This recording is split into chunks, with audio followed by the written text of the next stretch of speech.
Hey YouTubers, this is my first installment of my horror movie reviews. I did get a couple of people that commented already. Hopefully I get some more. I'd like to hear what you guys want me to see and review and everything. Um, just to start out, kind of the reason why I'm doing this, I am a huge horror movie fan and have been for a long time. I used to work at a video store and I was like a kid in a candy store there. I basically I was going through A through Z of the horror movies. I only made it through G or H, I think, before I had to stop working there due to some problems and everything with the management. But hey, they closed down anyway, year after I left, so I guess the joke's on them, not me. But I've been doing Netflix for a while now because of that, and I can still get my horror movies. Don't see as many horrors as I did back then because I could check out 3 movies at a time, and usually 2 of them were horror, and I usually did 3 a day. I mean, I didn't watch 3 a day, but I checked out 3 a day, and when I returned them, I got more. But yeah, so I saw quite a few horror movies. The selection wasn't, huge, but it was still good, especially compared to Blockbuster. Their horror section was mixed with action films and sci-fi films, so that kind of tells you how small the selection was. At least at my particular, one of my 2 Blockbuster stores here, they both kind of suck. Why they're still here, I don't know, but that's another whole question there. Um, so I watched Hello Mary Lou, Prom Night 2, which really has nothing to do with the original Prom Night, although I kind of do feel that I liked it more than the original. I mean, I love Jamie Lee Curtis and everything, but I liked how they did this one and everything.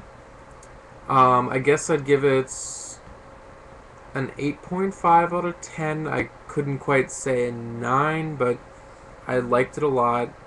Some of the fun factors in it, they were like really creative with how, I mean, the murders were kind of simple except for a few of them. They're really creative, and just the techniques that they use, and you'll learn more about me.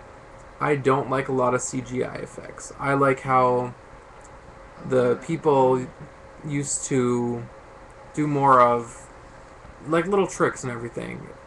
It costs more money, but the makeup artists did so much more work and everything. I say congrats to them for a lot of the effects that have been pulled out throughout a lot of these movies. And I kind of enjoy seeing like the spring or the string or whatever is behind some of these effects, and I kind of like to see some of the flaws. It shows how it's done, and it's not all people behind computers just making it happen. It's actual people going out there to pour blood on or to, put springs so it looks like an eye pops out and everything. So I guess you'll kind of learn that about me. This movie did a lot of great effects. It wasn't like a regular killer movie like the original one. This one was more about a ghost, so they dealt with more of the supernatural in this one. And they did pretty well with the effects that they did. In fact, I would say very well, especially for the time. There was even some nudity in it, which with horror movies that's quite often. And there was full frontal nudity, and I just kind of, I mean, I'm not a pervert or anything, but I think it's fun when they do put that kind of stuff in, and it's kind of ingrained into horror. The plot was very well done. I mean, it was a revenge plot and everything, but it was, the Mary Lou character did a lot of cool things in there. Acting was pretty good, and because there's scenes in the 50s, so they had to act as if they were from the 50s, and they captured that pretty well. And fast forward years later, they're in the 80s, so the 80s feel was really, I love the 80s and everything. That's one of my favorite times for movies. Other than that, I guess cool things about the actors. There was Michael Ironside, and he's been in a bunch of things. he was probably the only actor in there that's really had work before that film. He played as Bill Nordrum, the older version, not the younger version at the beginning.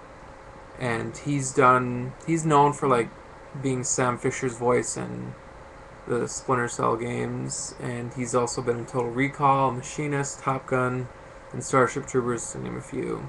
I mean, he's a pretty good actor, and I like what he does.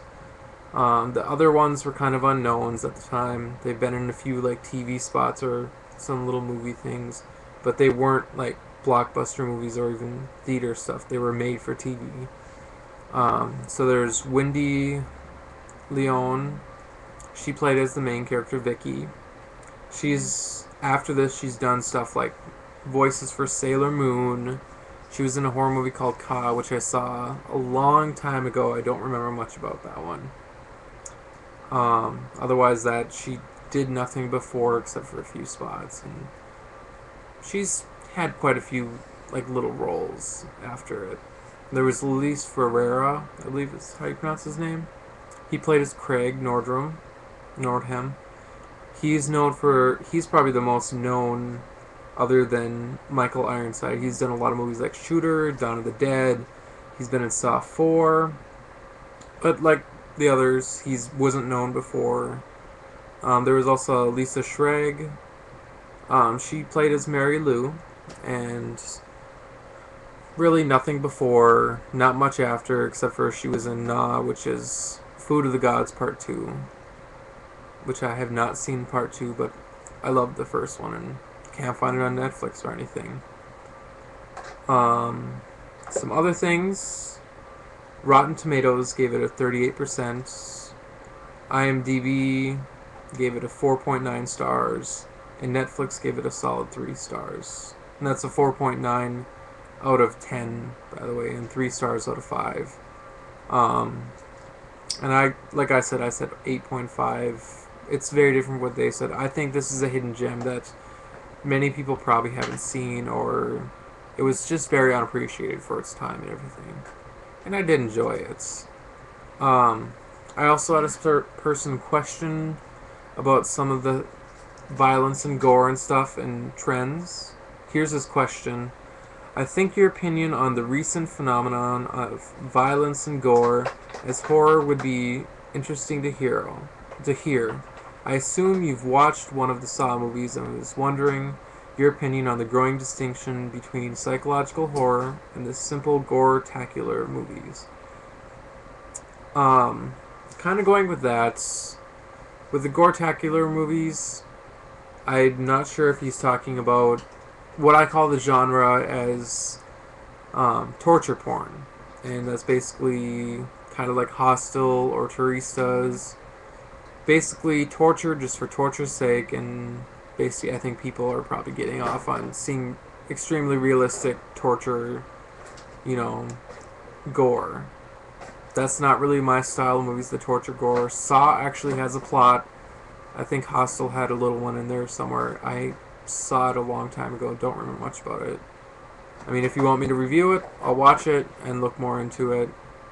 But with Saw, it did have a good plot, and I liked it up to 3. I think I fell asleep on 4. It was just getting too long and everything.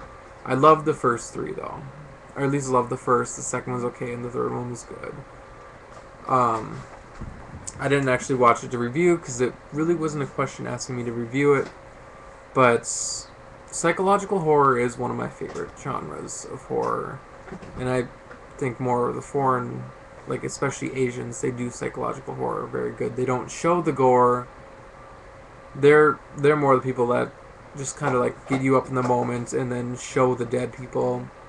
And I think that works because you don't need to see all the gore and everything. It doesn't make the movie. It's more of making you very tense up to that moment, and I do like that a lot. But I'm not saying I don't like gore. I mean, I love trauma films. I even met Lloyd Kaufman. And like gore put in there by cheap people and by creative people. I mean, not saying that they're not creative if they're cheap, but basically gore has a place, and if you put it in there to where it's going with the moment of the movie, and it's not a movie made just to, rip people's arms off just to show that and everything. I like that, and sadly, I do see there's a distinction, but I've seen a lot more of less distinction in the psychological horror and the gore. And I would like to see or more of a distinction between the two. So I don't know if that answers his question, but that's kind of what I took on it. So like I said, I gave it an 8.5 out of 10. I don't know, maybe rent it. I'm here to watch the movie, so you don't have to sift through those bad ones. I thank you for your time and everything, and I'm hoping to maybe actually get an intro up here, maybe some more fun stuff. Let me know what movies you think I should watch, and I'll probably be doing at least 2 for each time I do this. Maybe put it up every Thursday. Depends on how many requests I get. Maybe I'll do more often. And you guys have a good one. Thanks for watching.